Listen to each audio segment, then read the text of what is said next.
আসসালামু আলাইকুম রহমতুল্লাহি ওয়া বারাকাতুহু। সম্মানিত দর্শক, দেশের যে চলমান রাজনৈতিক অবস্থার দৃষ্টে মনে হচ্ছে এই অচল অবস্থা দীর্ঘদিন ধরে চলতে থাকবে।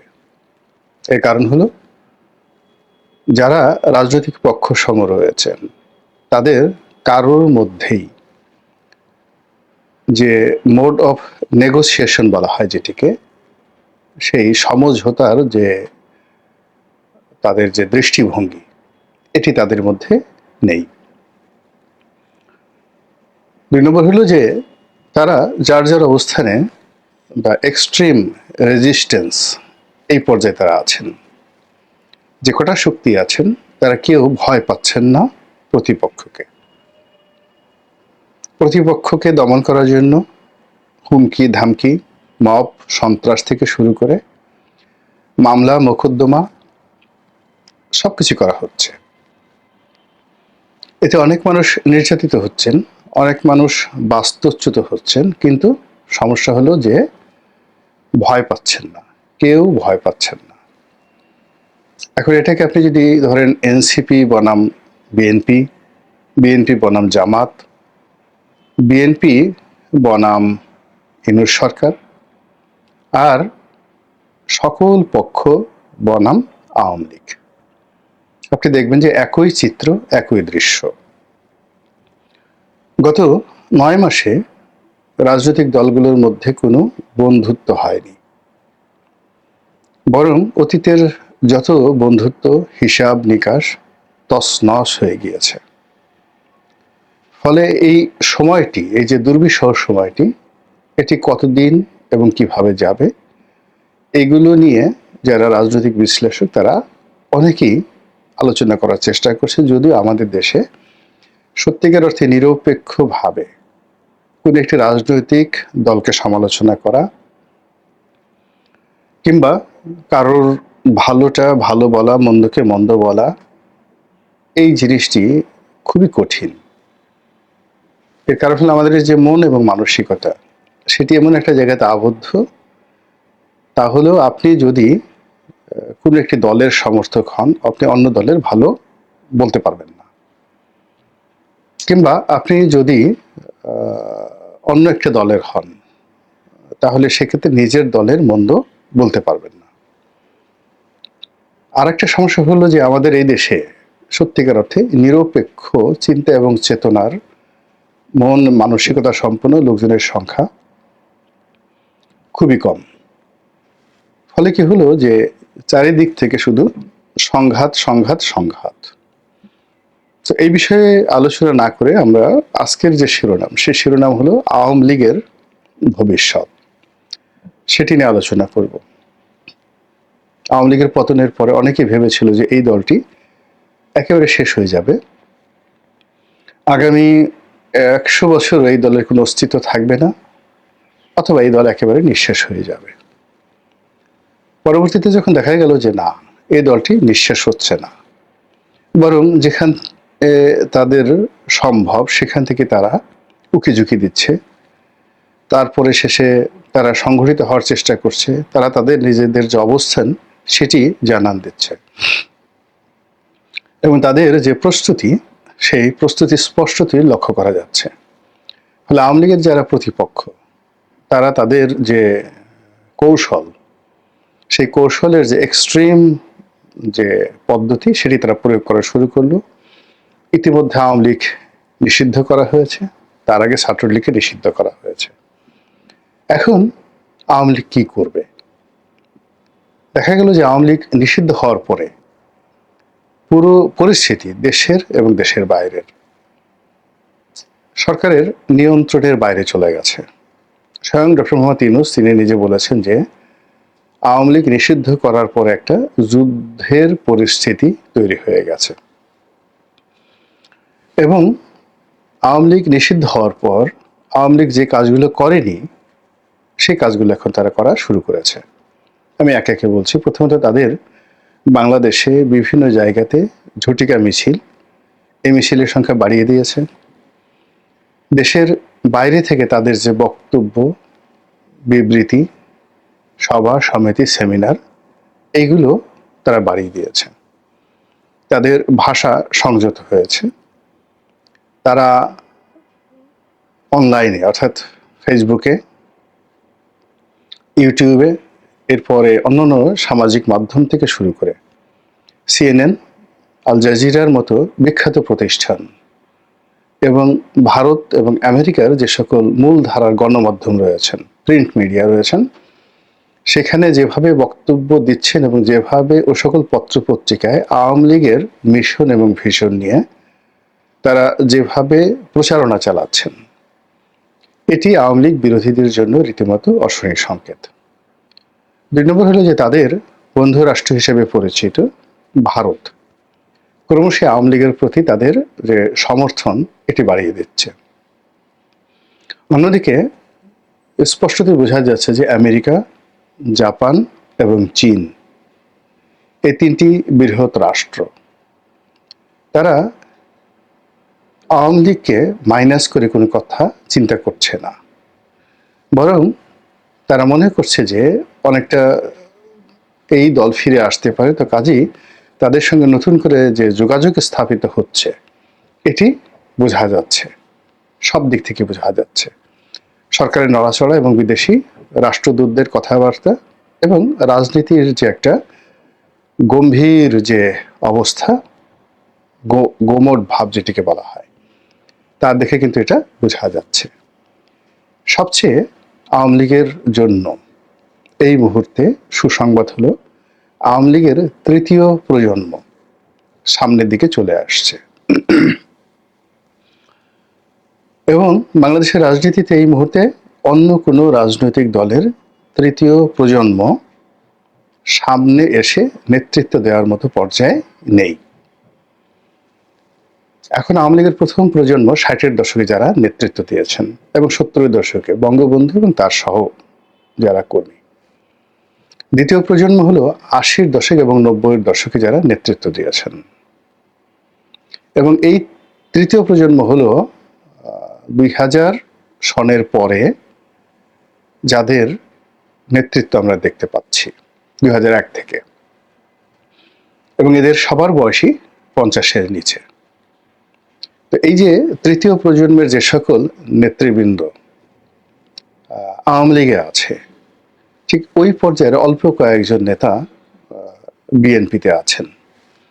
কিন্তু আওয়ামী লীগের নেতাদের যে আন্তর্জাতিকতা, তাদের শিক্ষা এবং তাদের যে গ্রুমিং, তাদের যে পদবি এবং পোর্টফোলিও, এর সমপর্যায়ে হয়তো বিএনপিতে সম্ভব ছিল, কিন্তু বিএনপি যেহেতু ওই রাষ্ট্র ক্ষমতার যে সুযোগটি সেটি পায়নি, ফলে তাদের গ্রুমিং হয়নি। আমি উদাহরণ দিলেই জিনিসটা বুঝতে পারবেন। যেমন আপনি গত কয়েকদিনে সাবেক শিক্ষামন্ত্রী মহিবুল হাসান চৌধুরী, মানে চট্টগ্রামের মহিউদ্দিন চৌধুরী সাহেবের ছেলের অনেকগুলো সাক্ষাৎকার দেখেছেন ইন্টারন্যাশনাল মিডিয়াতে।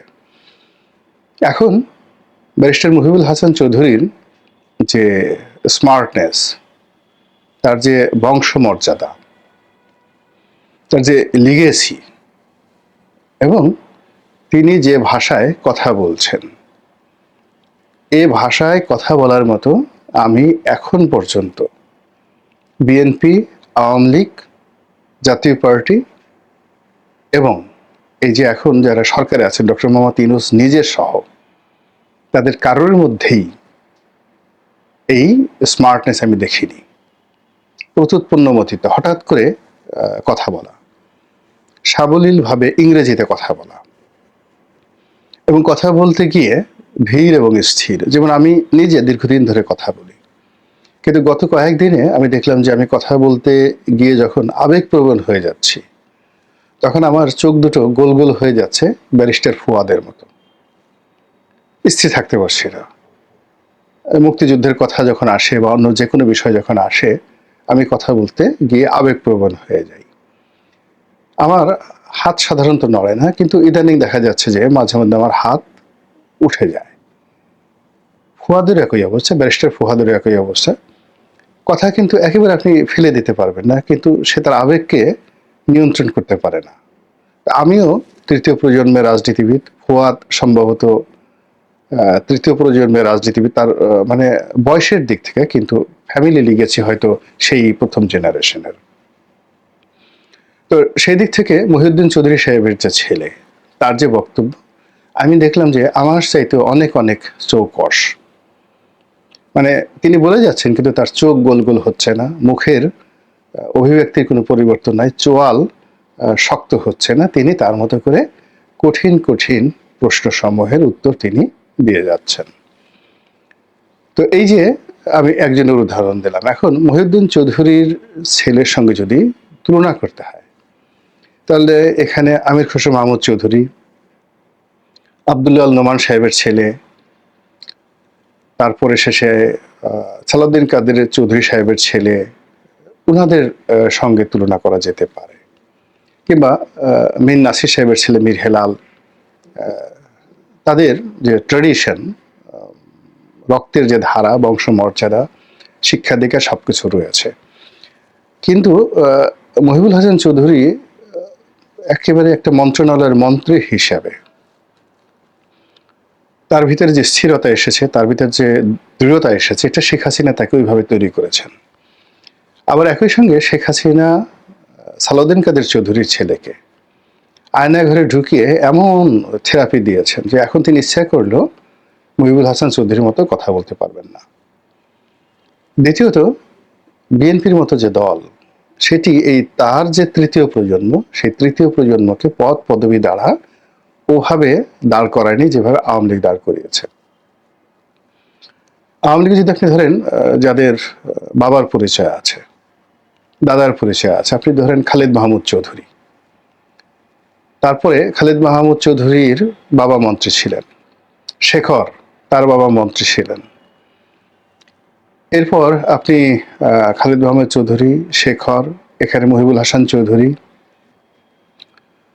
এরপর আরো অনেকের নাম আপনি বলতে পারবেন, যেমন রাকেশ রহমান। এখন সে মন্ত্রী হয়নি, এমপি হয়নি, কিন্তু তার সঙ্গে ডিবেট করার মতো, বার্গেনিং করার মতো সত্যিকার অর্থে এখন অন্যান্য দলে কয়জন লোক রয়েছে, তিনি এখন দেশের বাইরে রয়েছেন। এরকম অন্তত পক্ষে আওয়ামী লীগের মধ্যে 50 জনের মতো যুবক রয়েছেন যাদের বয়স 50-এর নিচে, যারা শিক্ষা, দীক্ষা, অর্থ, বিত্ত, বংশমর্যাদা থেকে শুরু করে প্রায় সব ক্ষেত্রে রাজনৈতিক অঙ্গনে সুপারস্টার। তাদের সামনে আপনি আর্মির একজন মেজর জেনারেলকে বসিয়ে দেন, বিসিএস কর্ম পাশ করে একজন ক্যাবিনেট সচিবকে বসিয়ে দেন, এই মানুষগুলিকে তারা পরিচালনা করে আসছেন। এরকম 50 জন লোক আওয়ামী লীগ রয়েছে, নারী এবং পুরুষ, যারা মানে এমপি হয়েছেন, মন্ত্রী হয়েছেন, দল পরিচালনা করেছেন, নেতৃত্ব পরিচালনা করেছেন, এবং এই যে একটা বিরূপ অবস্থায় আবার দলকে উদ্ধার করার জন্য এগিয়ে এসেছেন। আওয়ামী লীগের সিনিয়র নেতৃত্বের মধ্যে যারা করাপ্টেড হয়ে গেছেন, যারা মাইনাসের খাতায় চলে গেছেন, এখন আপনি যত কথাই বলেন না কেন, ওই যে ভূমিমন্ত্রী ছিলেন জাভেদ, তৃতীয় প্রজন্মের নেতা, 400 বাড়ি করেছেন, সবকিছু বাদ দেন, কিন্তু তিনি যে ভূমি মন্ত্রণালয় চালিয়ে গেছেন, আপনি তার মন্ত্রণালয়ে একটা দুর্নীতি তিনি করেছেন খুঁজে বের করেন তো, অথবা তার মতো করে মন্ত্রণালয় চালিয়েছেন। গত 50 বছরে এরকম একটা মন্ত্রণালয় দেখান যে অত্যন্ত শক্ত হাতে, এবং পুরো মন্ত্রণালয়ের যে সিস্টেমটি র্যাডিক্যালি চেঞ্জ করে দিয়েছেন। এবং তিনি যদি কথা বলেন, জাভেদ যদি কথা বলেন, তার সেই যে দুর্নীতির কথা, 400 বাড়ি, এটা নিয়ে তদন্ত হচ্ছে, তারপরে শেষে তার টাকা পাচার নিয়ে কথাবার্তা হচ্ছে, সেটা ভিন্ন একটা বিষয়। তার যুক্তি আছে, সে দীর্ঘদিন ধরে ব্যবসা বাণিজ্য করছেন, এবং আপনারা জানেন যে আখতারুজ্জামান চৌধুরী বাবু বাংলাদেশের মধ্যে সবচেয়ে পুরনো ধনী, এবং সেই এরশাদ সাহেব যখন ক্ষমতায় আসেননি, সে 70-এর দশকে, তখন থেকে তিনি আমেরিকাতে বাড়ি গাড়ির মালিক। তো তার সন্তানেরা, আখতারুজ্জামান চৌধুরীর সন্তানেরা, তারা লন্ডনে আমেরিকাতে বাড়ি করবে, ব্যবসা বাণিজ্য করবে, এবং তারা আপনার আমার মতো রাস্তার কাছে ঘুরবেন, তারপরে বিকাশ থেকে, নগদ থেকে টাকা উত্তোলন করবেন, চুরি চামারি করবেন, তারপরে বাংলাদেশ থেকে সেই আমরা যে সকল ছোট ছোট চিন্তা করি, কারণ বাজার থেকে চাঁদা তুলবেন এবং সেই টাকা পাচার করে লন্ডনে বাড়ি করবেন, ওটা আপনি আপনি চিন্তা করতে পারেন। কিন্তু আমি যেহেতু জাভেদ এদেরকে চিনি, ঘনিষ্ঠভাবে চিনি, এটা আমার কাছে গ্রহণযোগ্য নয়। তাদের ব্যবসায় বাংলাদেশের থেকে অনিয়ম হতে পারে, কিন্তু ওটা একটা ভিন্ন প্রসঙ্গ। কিন্তু আপনি জাভেদের শিক্ষা যদি ধরেন, দীক্ষা যদি ধরেন, তার এই যে সে একটা ব্যাংক চালিয়েছে, ইউনাইটেড কমার্শিয়াল ব্যাংক। এখন তার প্রতিপক্ষ এই ব্যাংকটা দখল করছে, কিন্তু তার সময়টিতে এই ইউনাইটেড কমার্শিয়াল ব্যাংকটা যে পর্যায়ে চলে গিয়েছিল, সম্মানে, কর্তৃত্বে, কীর্তিত্বে, সুনামে, সুখ্যাতিতে, এটা ইউসিবি ব্যাংক জন্মের পরে এভাবে হয়নি। এরকম জাভেদ আছে, মহিবুল হাসান চৌধুরী আছে, শেখর আছে, খালিদ মাহমুদ চৌধুরী আছে, এইভাবে অনেক, মেয়েদের মধ্যে আরো অনেক অনেক আছে যারা তৃতীয় প্রজন্মে আওয়ামী লীগের যে রাজনীতি, সেই রাজনীতির সম্মুখ সারিতে এখন চলে আসছে। এবং এরা যদি নেতৃত্বের আসনে দাঁড়ায়, 50 জন নেতৃত্বের আসনে দাঁড়ায়, আন্তর্জাতিক অঙ্গনে, দেশে, দেশের বাইরে, তাদের সামনে ইংরেজিতে, বাংলাতে কথা বলার লোক বাংলাদেশে নেই। তারা যদি কলম ধরে, তাদের সামনে কলম ধরার লোকও নেই। এমনি আপনি যতই বলেন না কেন, সজীব অজিত জয়কে হাতের ট্যাটু এঁকেছে, গালাগালি করছেন পিনাকির ভাষায়, যত কিছুই বলেন না কেন, তার লেভেল অফ থিঙ্কিং, তার বন্ধু বান্ধব, আপনি এই ঢাকা শহরে কেউ কি বলতে পারবে যে জয় ঠিক কোনো টুন্ডা বাবু, টোকাই সাগর, মুরগি মিলন, এদের সাথে জয়ের সম্পর্ক ছিল, বন্ধুত্ব ছিল,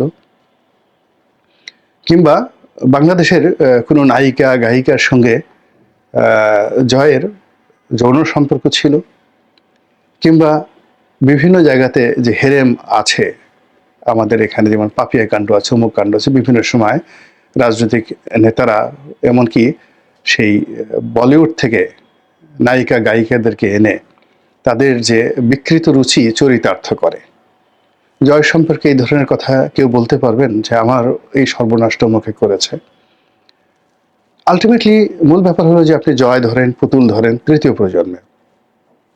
এখন পুতুল যখন কথা বলেন, আপনি দেখেন তো এই যে WHO-তে তিনি একটা আঞ্চলিক অফিস চালাচ্ছেন, যে কটা আন্তর্জাতিক সেমিনারে বক্তব্য দিয়েছেন, যে কটা ভিডিও বার্তা দিয়েছেন, তার যে উচ্চারণ এবং তার যে বাচন ভঙ্গি এবং তার যে দৃঢ়তা, তার উপর এত ঝড় বয়ে যাচ্ছে, সেই ঝড়ের কোনো লক্ষণ কি আপনি পুতুলের বক্তব্যে দেখেছেন? জয়ের ক্ষেত্রে প্রযোজ্য। আবার ওদিকে যদি আপনি শেখ রেহানার জেনারেশনে যান, এখানে 3 জন, রূপন্তী, টিউলিপ এবং ববি, তাদের যে মেধা, যোগ্যতা, লেখাপড়া সব মিলিয়ে এমন একটা পর্যায়ে তারা তৃতীয় প্রজন্মটাকে দাঁড় করিয়েছে। ওই প্রজন্মে আপনি এখন জাতীয় পার্টি, জামাত, বিএনপি, এনসিপি, অন্যান্য যারা রাজনৈতিক দল রয়েছে, আপনি একবার একটু কল্পনা করেন তো, যুদ্ধটা আগামীর যে রাজনৈতিক যে যুদ্ধ প্রতিযোগিতা, এই প্রতিযোগিতায় কারা এগিয়ে আছে? আর এই প্রতিযোগিতা করার জন্য যে অর্থ দরকার, সেই অর্থটা আলটিমেটলি আওয়ামী লীগ এটা 2001 সনেই তারা সিদ্ধান্ত নিয়েছে যে তারা ওই ভুল করবে না। অর্থাৎ 2001 সনে আওয়ামী লীগ সিদ্ধান্ত নিয়েছে রাজনৈতিক দল হিসেবে যে তারা টাকা রোজগার করবে। এর কারণ হলো বিএনপি যে তাদের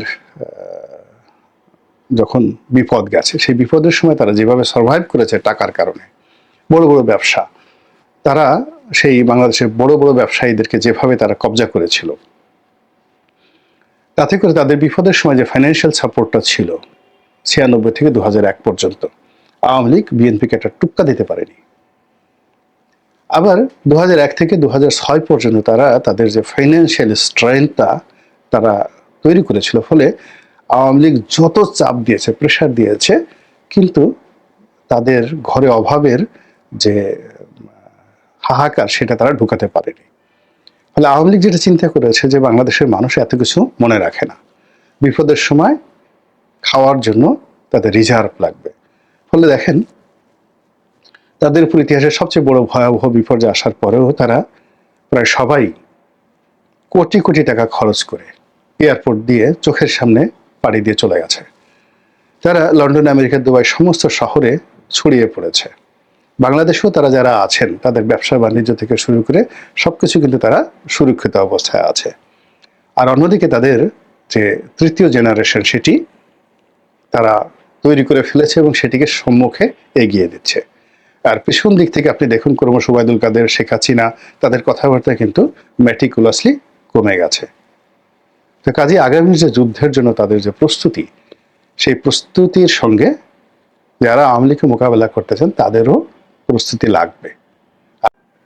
আসসালামু আলাইকুম রহমতুল্লাহি অবরকাতুহু। সম্মানিত দর্শক, বিএনপির ভারপ্রাপ্ত চেয়ারপারসন বা চেয়ারম্যান জনাব তারেক রহমান, আপনারা যারা দূর থেকে তাকে দেখেছেন তারা সবাই মোরলেস সবসময় তাকে বিনয়ী, ভদ্র, পরিশীলিত এবং তাকে সদা হাস্যময় অবস্থাতেই দেখেছেন। মানে রাগান্বিত হওয়া, উত্তেজিত হওয়া, আঙ্গুল উঁচিয়ে কথা বলা, প্রতিপক্ষকে হুমকি দেওয়া, ধামকি দেওয়া, সাধারণত তার যা পাবলিক লাইফ রয়েছে এটিতে আমি অন্তত দেখিনি। তাকে সেই ছাত্র জীবন থেকে যারা দেখেছেন, আমারও একটু দেখার সুযোগ হয়েছে, তো সেখানে তাকে ওই অবস্থাতে আমরা সবাই দেখেছি।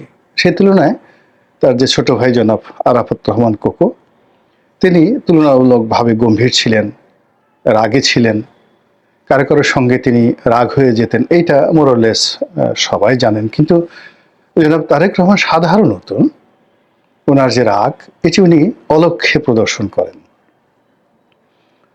আর প্রকাশ্যে কারোর সঙ্গে দেখা হলে উনি ভদ্রতা বজায় রাখেন, হাসি মুখে কথা বলার চেষ্টা করেন এবং খুব দ্রুত সিদ্ধান্ত দিতে পছন্দ করেন। সেই 2001 থেকে আপনি আজ অবধি যদি দেখেন তাহলে তার সিদ্ধান্ত গ্রহণের ক্ষেত্রে তিনি সাধারণত গড়িমসি করেন না।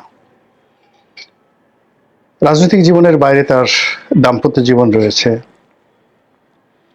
তারপর একটা সময় ব্যবসা বাণিজ্য করতেন জনাব গিয়াসউদ্দিন আল মামুন সাহেবের সঙ্গে। তার একটা অফিস ছিল, মার্শাল ডিস্টিলারিজের অফিস, এবং সেই অফিসটি বেশ কিছুদিন পাশাপাশি ছিল আমার 53 মতিঝিল যে মডার্ন ম্যানশন অফিস ছিল, ওই বিল্ডিংয়ে তাদের অফিস ছিল, অর্থাৎ জনাব তারেক রহমান এবং তার যে মামা সাইদ ইস্কান্দার সাহেব তাদের অফিস ছিল। তো আমাদের প্রায় লিফটে দেখা হতো। তো সেই যে লিফটে দেখা হতো, তিনি কোনো রকম প্রধানমন্ত্রীর ছেলে হিসেবে ওভাবে দাপট দেখানো বা আলাদা স্বতন্ত্র বৈশিষ্ট্য দেখানো, ওটা কখনো তিনি করেননি। লাইনে দাঁড়িয়ে চুপচাপ উঠেছেন, মানুষজন সালাম দিলে তিনি সালাম বিনিময় করেছেন বা তিনি সালাম দিয়েছেন। তো এই যে তার এই যে স্বাভাবিক বৈশিষ্ট্য, এই বৈশিষ্ট্যের বাইরে গিয়ে তিনি যদি হঠাৎ রেগে যান, it means it's a bad signal for him. এবং অ্যাট দ্য সেম টাইম তার যারা পার্টি ম্যানার রয়েছেন, দলের যারা লোকজন রয়েছেন, তাদের জন্য খুবই একটা খারাপ সংবাদ। আপনারা জানেন যে একটা বিখ্যাত কথা রয়েছে, রেগে গেলেন তো হেরে গেলেন। আর মানুষ রাগ হয় সাধারণত আতঙ্ক থেকে, ভয় থেকে, অস্থিরতা থেকে, অনিশ্চয়তা থেকে। এখন গত সেই 15 বছর ধরে বিভিন্ন প্রতিকূল অবস্থা তিনি অতিক্রম করেছেন। সাবেক প্রধানমন্ত্রী শেখ হাসিনার কটাক্ষ, একাধিক মামলা, তারপরে দলের অভ্যন্তরীণ হানাহানি, কাটাকাটি, গ্রুপিং, কিন্তু উনি কখনোই মেজাজ হারাননি।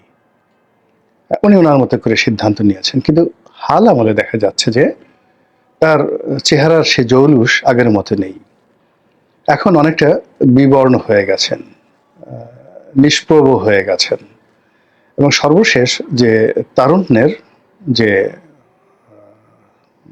মহাসমাবেশটি হয়ে গেল, সেখানে তিনি যে ভাষায় বক্তব্য দিয়েছেন, যেভাবে নিজের উত্তেজনা তিনি প্রকাশ করেছেন এবং যেভাবে তিনি দুই হাত উঁচু করে, বলতে গেলে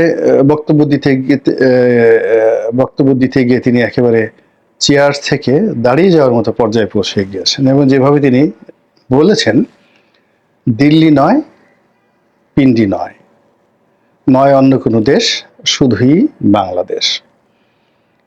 তো এই শব্দগুলো উচ্চারণ করতে গিয়ে তার কণ্ঠের যে স্বাভাবিকতা ছিল না, কণ্ঠর যে স্কেল এটা অনেক ঊর্ধ্বে উঠে গিয়েছিল, ফলে গলার যে স্বাভাবিক স্বর এটা ভেঙে গিয়েছিল।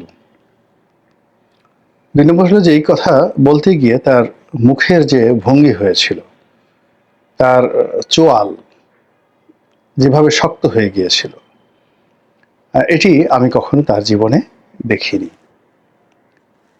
তো অবস্থা দৃষ্টে মনে হচ্ছে যে তিনি আর ধৈর্য রাখতে পারছেন না। দ্বিতীয়ত, তার মধ্যে একটা আতঙ্ক, অস্থিরতা কাজ করছে। আর তৃতীয়ত, তিনি এই মুহূর্তে কাউকে বিশ্বাস করতে পারছেন না। এই ব্যাপারে সংক্ষেপে আলোচনা করব, তার আগে তার আরেকটি কথা বলে নেই। সেটা হলো যে তাকে সবসময় আমরা ওয়েল বিহেভড অবস্থায় দেখেছি, কিন্তু একবার তিনি রেগে গিয়েছিলেন যখন সর্বশেষ তিনি যাকে বলা হয় ক্ষমতায় ছিলেন, অর্থাৎ 2001 থেকে 2006। একটা হলো প্রকাশ্যে তিনি জনসভায় রেগে গিয়েছিলেন, আর একটা হলো টেবিল 1-to-1, সেখানেও তিনি মেজাজ হারিয়ে ফেলেছিলেন। তো প্রথমটি ছিল ঢাকা বিশ্ববিদ্যালয়ের যে সুইমিং পুল আছে ওই মাঠে একটা সমাবেশ করেছিলেন তিনি, এবং সেখানে প্রধান অতিথির বক্তব্য দিতে গিয়ে তিনি লগি বৈঠার জবাব দেওয়ার জন্য, অর্থাৎ আওয়ামী লীগকে জবাব দেওয়ার জন্য তিনি বলেছিলেন যে আমাদেরও কাস্তে আছে, মানে ধান কাটার জন্য যে কাশি বলি, তো তিনি সেই বলছিলেন যে আমাদেরও ওই ধান কাটার জন্য কাস্তে আছে। তো সেই কাস্তে দিয়ে যদি আমরা আক্রমণ করি তাহলে ওই সমস্ত লগি বৈঠা থাকবে না। সমস্ত মানুষ হৈ হৈ করে উঠেছিল। কিন্তু আমি সেই দিনই বুঝতে পেরেছিলাম যে উনি মেজাজ হারিয়ে ফেলেছেন, এবং বর্তমান যে রাজনৈতিক পরিস্থিতি, হাওয়া ভবনের মাধ্যমে তিনি যেভাবে নিয়ন্ত্রণ করছিলেন 2006 সনের সেই প্রথম দিকে এসে বা 2005 সনের শেষের দিকে এসে কোনো কিছু তার নিয়ন্ত্রণে ছিল না।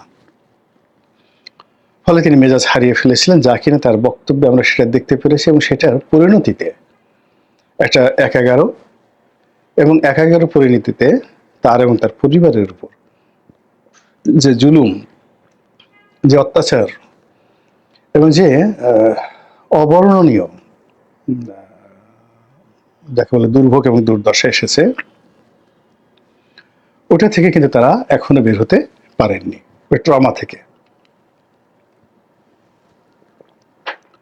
তো এই গেল প্রকাশ্য ময়দানে তার ধৈর্য হারানো বা রাগ হওয়ার কার্যকারণ।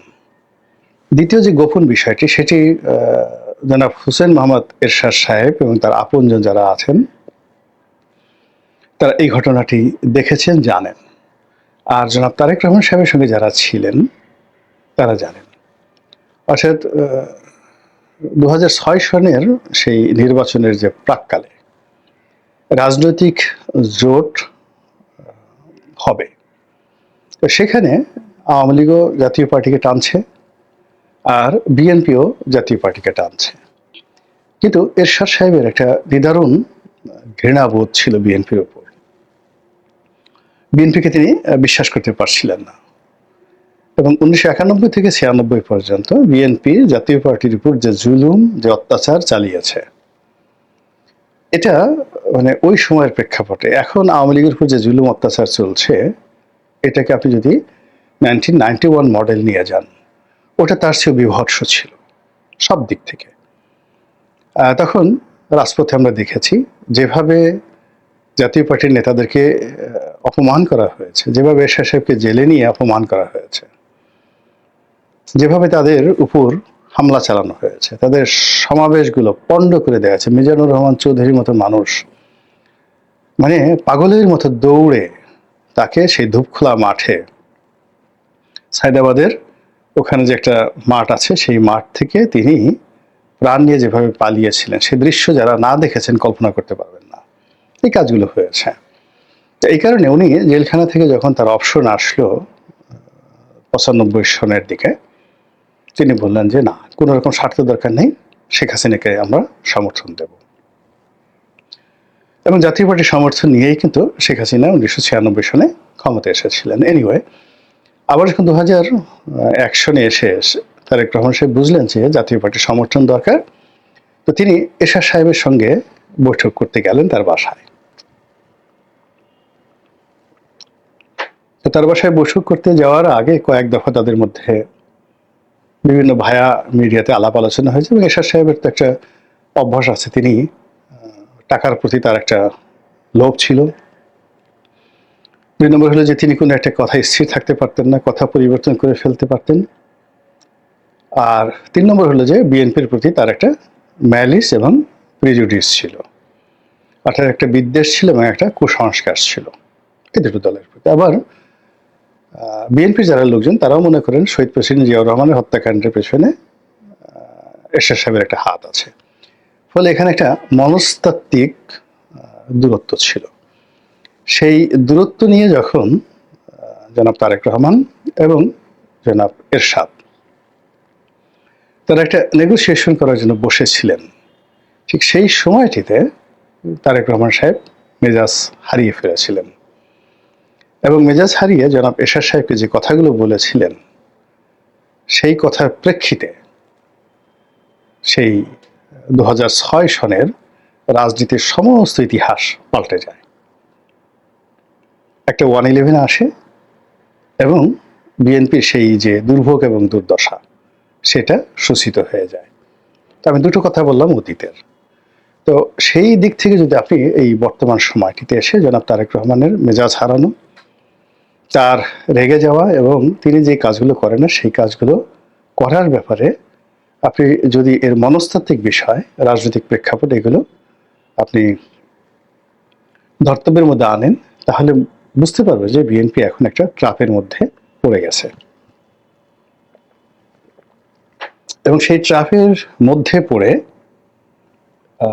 বিএনপির প্রায় সব শীর্ষ নেতার মধ্যে এক ধরনের ভয়, আতঙ্ক কাজ করছে। সে আতঙ্ক সেনাবাহিনী নিয়ে, সে আতঙ্ক আর একটা 111 নিয়ে হতে পারে, সে আতঙ্ক জেনারেল ওয়াকারকে নিয়ে হতে পারে, দিল্লিকে নিয়ে হতে পারে, ডক্টর মোহাম্মদ ইউনূসকে নিয়ে হতে পারে, নানা রকম মানে সত্যিকার অর্থে বিশ্বাস করে স্থিরভাবে দাঁড়িয়ে একটা সিদ্ধান্ত নেওয়ার মতো অবস্থা এখন বিএনপির মধ্যে নেই বললেই চলে। এবং সেটাকে অর্থাৎ জনাব তারেক রহমান সাহেবকে ভয় দেখানোর জন্য, সেটা র বলেন কিংবা অন্য যে কোনো পক্ষ, নাম বললাম না, তারা যে সকল নাটক করছে, যেমন এই যে এখন সুব্রত বাইনকে গ্রেপ্তার করা হলো, মোল্লা মাসুদকে গ্রেপ্তার করা হলো, বলা হলো যে তাদেরকে হত্যার জন্য একটা প্ল্যান শেখ হাসিনার জমানা থেকেই চলে আসছিল, এবং সেই প্ল্যানটা বাংলাদেশে ছিল না, সেই প্ল্যানটা ছিল লন্ডনে নামাজ পড়ার সময় তাকে গুলি করে মারা হবে। হঠাৎ করে এই মোল্লা মাসুদ এবং সুব্রত বাইনের যে প্রসঙ্গটি সামনে এলো, এটি খুবই অ্যালার্মিং। অর্থাৎ এখন যারা রাজনীতির ময়দানের খেলোয়াড় আছেন তারা সবাই চাচ্ছেন যে তারেক রহমান সাহেব যেন না আসেন। আর আমাদের এই উপমহাদেশে অনেকগুলো ঘটনা এভাবে ঘটেছে, যেমন ধরেন রাজীব গান্ধীর মৃত্যু, কিংবা ধরুন বেনজির ভুট্টোর হত্যাকাণ্ড, কিংবা শাহনেওয়াজ ভুট্টো, বেনজির ভুট্টোর ভাই যে শাহনেওয়াজ ভুট্টোর হত্যাকাণ্ড, এমনকি শহীদ প্রেসিডেন্ট জিয়াউর রহমান সাহেবের যে হত্যাকাণ্ড, কিংবা বঙ্গবন্ধুর হত্যাকাণ্ড, এই সব মিলিয়ে সব জায়গাতে যে রাজনীতির মুনাফিকি, রাজনীতির মির্জাফরি এবং রাজনীতির যে ভয়ালো পরিণতি, এটি যে কোনো মানুষকে যারা শীর্ষ পর্যায়ে আছে তাদেরকে আতঙ্কগ্রস্ত করবে। তারেক রহমান সাহেব তার বাইরে নন, তার মধ্যে এই জিনিসগুলো থাকবে। এখন বক্তব্য হলো যে শেখ হাসিনার জমানাতে সে 2009 থেকে বা আরো আগে 111 থেকে শুরু করেন, সেই 111 থেকে একেবারে 2025 সন পর্যন্ত তিনি উত্তেজিত হলেন না, তিনি রাগ হলেন না, তিনি ভয় পেলেন না। অথচ গত 9 মাসে তিনি বলতে গেলে তার যে স্ট্রেংথ, তার যে ক্যাপাবিলিটি, তার যে লিডারশিপ কোয়ালিটি, এই টোটাল জিনিসগুলো যে একটা ডায়াগ্রাম তৈরি হয়েছিল, তিনি সেই ডায়াগ্রামের বাইরে হঠাৎ করে এলেন কেন, এবং তার এই যে অবস্থা, এই অবস্থার উপরে কিন্তু আগামী দিনের রাজনীতির সকল হিসাব নির্ভর করছে এবং সকল পরিণতি নির্ভর করছে। মহান আল্লাহ রাব্বুল আলামিন আমাদের সবাইকে হেদায়েত দান করুন এবং হেফাজত করুন। আসসালামু আলাইকুম রহমতুল্লাহি ওয়া বারাকাতুহু।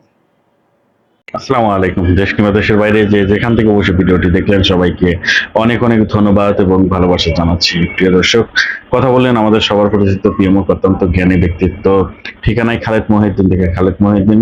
উপস্থিত ছিলেন বাংলাদেশের গণ্যমান্য অতিথিবৃন্দ এবং রাজনীতিবৃন্দ। প্রিয় দর্শক, আজকের এই বিশেষ লাইভটি কেমন লাগলো অবশ্যই কমেন্টে জানাবেন। সবাই ভালো থাকবেন, সুস্থ থাকবেন। ভিডিওটি শেষ করছি। আসসালামু আলাইকুম।